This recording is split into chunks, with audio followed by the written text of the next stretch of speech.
आप सभी को नमस्कार। जय हिंद। आज हम दो वर्ब्स लाए तथा ले के बीच के डिफरेंस की बात करेंगे। पिछले 10 वर्षों की बात करें तो कई परीक्षाएं जैसे सिविल्स, बैंक, एसएससी, डिफेंस इत्यादि में इससे सैकड़ों प्रश्न आए हैं। तो आपका बेसिक यदि क्लियर है तो आप किसी भी पैटर्न में आए क्वेश्चन का आंसर दे सकते हो। तो एक ट्रिक है जो 99% केसेस में काम करती है।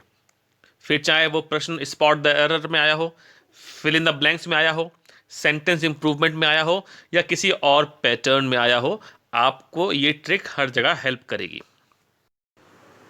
तो इन दोनों ही वर्ब्स के बीच के अंतर को समझाने के लिए मैं आपको स्क्रीन पर 10 प्रश्न दे रहा हूं। हर प्रश्न के लिए आपके पास 4 ऑप्शन हैं: ए अल्फा, बी ब्रेवो, सी चार्ली और डी डेल्टा। तो अपनी नोटबुक में फटाफट हर क्वेश्चन नंबर के सामने उसका आंसर लिखिए और फिर इस वीडियो के अंत में जब मैं इनके उत्तर दूंगा विथ क्लैरिफिकेशन, तो आप फिर कैलकुलेट करके मुझे बताइएगा कमेंट सेक्शन में। सच्ची सच्ची बताइएगा कि आपके कितने मार्क्स आए। तो लाए तथा ले दिखने में दो हैं लेकिन वास्तव में यह 3 हैं। तो इनको समझाने के लिए मैंने इनको 3 भागों में बांट दिया है। पहला रेड जोन, दूसरा ऑरेंज जोन और तीसरा अपना फर्रुखाबाद ग्रीन जोन। थोड़ी सी बात करते हैं रेड जोन की और फिर आते हैं ऑरेंज और ग्रीन जोन्स पर।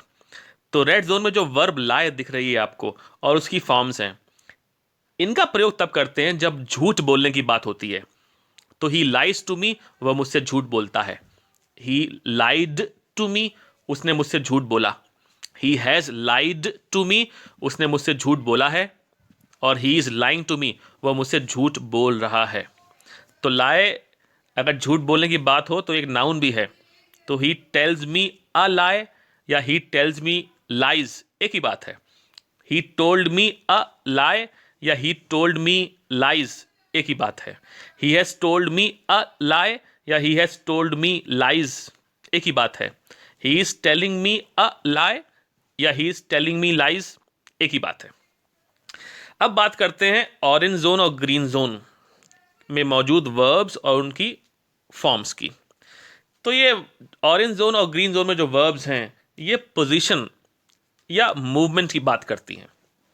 तो ऑरेंज जोन में जो वर्ब है लाए और उसकी जो फॉर्म्स हैं ले, लेन, लाइंग, इनका प्रयोग तब करते हैं जब वाक्य में मौजूद सब्जेक्ट, जब एक्टिव वॉइस वाक्य में मौजूद सब्जेक्ट खुद कहीं पड़ा हो, खुद कहीं रखा हुआ हो। और ग्रीन जोन में मौजूद जो वर्ब है ले और उसकी फॉर्म्स लेड, लेड, लेइंग का यूज तब करते हैं जब एक्टिव वॉइस सेंटेंसेस में मौजूद सब्जेक्ट किसी और ऑब्जेक्ट को नीचे रख रहा हो।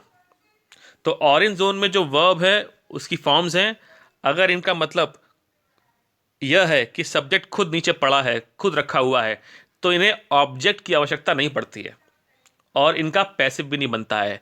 तो ये वर्ब्स कहलाती हैं इंट्रांजिटिव वर्ब्स।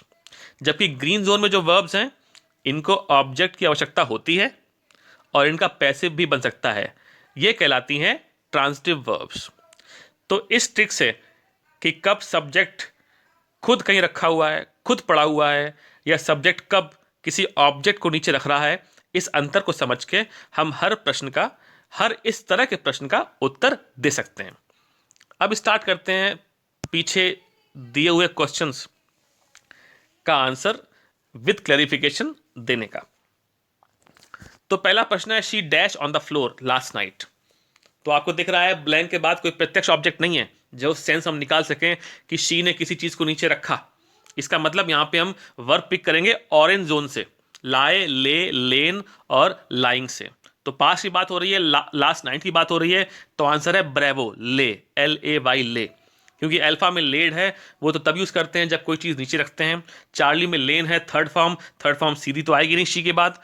और डेल्टा में लाए है, पास्ट की बात हो रही है तो लाए नहीं आएगा। अगर प्रेजेंट की बात भी होती तो भी लाए में एस लग के आता। तो आंसर हो गया पहले का बी, ब्रेवो ले, वह कल रात जमीन पर लेटी। सेकंड क्वेश्चन में देखिए फिर से ब्लैंक के बाद कोई प्रत्यक्ष ऑब्जेक्ट नहीं है। The books are dash on the table, तो आंसर है लाइंग, किताबें टेबल पर रखी हुई हैं। ब्रेवो में लेइंग लिखा हुआ है, लेइंग तो तब यूज करते हैं जब कोई चीज नीचे रखी जाती है। यहाँ पे सब्जेक्ट बुक्स हैं, बुक्स तो किसी और चीज को नीचे नहीं रख सकती हैं, है ना। सी में लाए है, लाए कैसे आएगा, आर के बाद इंग्लिश में फर्स्ट फॉर्म कभी नहीं आती है। और डेल्टा में ले है, सेकंड फॉर्म कभी नहीं आती है इजमार वॉजवर के बाद, और फर्स्ट फॉर्म तो मैंने भी बताया आपको नहीं आती है ना। तो यहां पे आंसर हो गया अल्फा, लाइंग। नंबर 3 की बात करें, don't dash in the sun for too long. यहां भी ब्लैंक के बाद कोई प्रत्यक्ष ऑब्जेक्ट नहीं है। अच्छा, पहली बात तो ये वाक्य स्टार्ट हो रहा है डोंट से, यानी ये इंपरेटिव वाक्य है। इंपरेटिव वाक्यों में काम करने वाला यू होता है लेकिन लिखते नहीं है ना। तो यहां पे सेंस निकल रहा है कि आप किसी को ज्ञान दे रहे हो कि भैया लंबे समय तक धूप में मत लेटना। तो यहां पे आंसर आएगा लाए, फर्स्ट फॉर्म। डोंट के बाद आप जानते हो, डजन के बाद आप जानते हो, फर्स्ट फॉर्म का प्रयोग करते हैं। तो इन चारों में फर्स्ट फॉर्म्स कितनी हैं? एक डेल्टा, लाए और ब्रेवो, ले फर्स्ट फॉर्म हो सकती है। लेकिन ले जब फर्स्ट फॉर्म होती है तो उसका मतलब होता है कोई चीज नीचे रखना। तो यहां पे फिर से ऑरेंज जोन से हम लाए का पिक करेंगे। और अल्फा में लेड और चार्ली लेन, ये दोनों सेकंड और थर्ड फॉर्म्स हैं, है ना, जिनका प्रयोग डोंट के बाद नहीं करेंगे। तो आंसर हो गया lie, don't lie in the sun for too long. Number 4 की बात करें तो please dash on the bench. अब वाक्य की शुरुआत हो रही है, इंपरेटिव वाक्य ये भी है, तो फर्स्ट फॉर्म से होगी। और चारों जो वर्ब्स हैं इनमें फर्स्ट फॉर्म कितनी है? एक पहली है डेल्टा वाली लाए, और ब्रेवो को चलो मान लेते हैं फर्स्ट फॉर्म होगी, हो सकती है। अल्फा लेट सेकंड फॉर्म या थर्ड फॉर्म हो सकती है, और चार्ली में लेन तो थर्ड फॉर्म है। तो please dash on the bench, यहां भी इंपरेटिव वाक्य है ना। जमीन पर खुद लेटने का सेंस निकल रहा है कि जमीन पे, सॉरी बेंच पर आप लेट जाइए। तो यहां भी आंसर हो गया please lie on the bench, कृपया बेंच पर लेटिए। ले नहीं होगा, ले तब होता जब मैं कहता प्लीज ले your watch on the bench, तब होता ले यहां पर। तो आंसर फिर से डेल्टा हो गया, लाए। नंबर 5 बात करेंगे, she dash her watch on the shelf this morning. उसने आज सुबह शेल्फ पर, पटिया पर अपनी घड़ी डैश की। तो यहाँ पे सेंस निकल रहा है, यहाँ पे ऑब्जेक्ट है, पैसिव बनेगा। तो यहाँ पे ग्रीन जोन से हम कोई वर्ब पिक करेंगे, है ना। तो अल्फा में ले बिना एस कैसे आएगा, है ना। तो अल्फा तो आंसर नहीं होगा। शी लाइज, वो खुद तो नहीं लेटी, उसने घड़ी रखी है या रखती है, तो लाइज भी आंसर नहीं होगा। She lays her watch on the shelf this morning. तो दिस मॉर्निंग टाइम निकल चुका है, तो लेस का प्रयोग तो नहीं करेंगे यहाँ पे। आंसर है डेल्टा लेट, उसने सुबह अपनी घड़ी शेल्फ पर रखी। Number 6, have you dash the carpet. तो दिख रहा है यहाँ पे प्रेजेंट परफेक्ट टेंस बनेगा, वर्ब की थर्ड फॉर्म बनेगी। और चारों ऑप्शन में थर्ड फॉर्म्स कितनी है? डेल्टा, लाए निकाल दीजिए। चार्ली, ले तो फर्स्ट फॉर्म हो सकती है या सेकंड फॉर्म हो सकती है, इसको भी निकाल दीजिए। अब फाइट है ए अल्फा लेड और बी ब्रेवो लेन में। तो यहाँ पे ऑब्जेक्ट है, इसका पैसिव बन सकता है, तो हम ग्रीन जोन से लेड पिक कर लेंगे। तो have you laid the carpet, क्या आपने कारपेट बिछाई है? 7 में I need to dash down. तो यहाँ पे सब्जेक्ट आई है, यहाँ पे सेंस निकल रहा है कि मुझे खुद लेटने की आवश्यकता है, यानी हम ऑरेंज जोन से पिक करेंगे। तो टू के बाद वर्ब की फर्स्ट फॉर्म आती है सामान्यता, तो यहाँ पे हम यूज करेंगे लाई का। तो I need to lie down, है ना। अल्फा, चार्ली और डेल्टा में से आंसर नहीं हो सकता है। एज की बात करेंगे, the tiger is dash for its prey, sorry the tiger is dash in wait for its pray.